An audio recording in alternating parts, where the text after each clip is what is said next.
Dans les années 70, Dalida se produit à Marseille pour un rassemblement du Parti socialiste. C'est ce jour-là que la chanteuse va croiser pour la première fois François Mitterrand. En la voyant chanter, ce dernier tombe sous le charme. Ils se retrouvent lors du dîner qui suit le spectacle, comme le rapporte Le Point. L'interprète de Gigi Lamoroso est fasciné par l'homme politique et Mitterrand, lui, est flatté d'avoir séduit la star âgée de 39 ans à l'époque. Ils continueront de se voir. Dalida est d'ailleurs venue chanter pour les 25 ans de la vie parlementaire de François Mitterrand. Elle commence également à entrer dans le cercle familial du futur président de la République.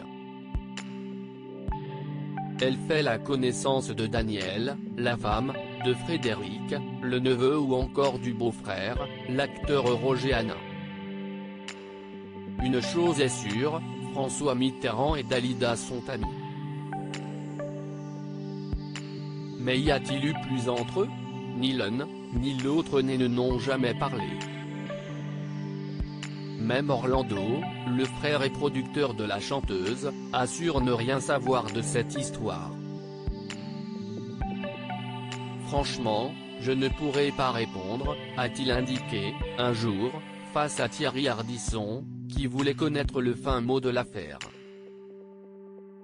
Elle n'est plus là pour en parler et moi j'ai toujours dit que je restais au bord de la porte et que je ne l'ouvrais pas si je n'étais pas invité. François Mitterrand aurait demandé à Dalida de ne jamais parler de leur histoire, mais si est-il une des amies de Dalida qui a vendu la mèche? Jacqueline Pitchal a publié un livre en 2007, intitulé Dalida, tu m'appelais petite sœur. Elle a raconté dans Paris Match que la chanteuse était amoureuse de Mitterrand dès 1979. Elle avoue une idylle avec un homme passionnant, admirable. Il s'est marié très jeune, sa position ne lui permet pas de divorcer, mais son couple est libre. Il s'appelle François. Le ténor de Parti socialiste rejoindrait Dalida, en toute discrétion, dans sa maison de Montmartre. Lors de la campagne électorale pour les élections présidentielles de 1981, la chanteuse s'engage publiquement pour le candidat de gauche, qui les remportera. Mais à ce moment, leur liaison devient plus difficile à vivre pour Dalida qui est la cible d'appels anonymes, de graffitis sur les murs ou encore de lettres injurieuses. Elle décide de s'éloigner un peu et part en tournée à l'étranger. Son histoire avec François Mitterrand se termine ainsi.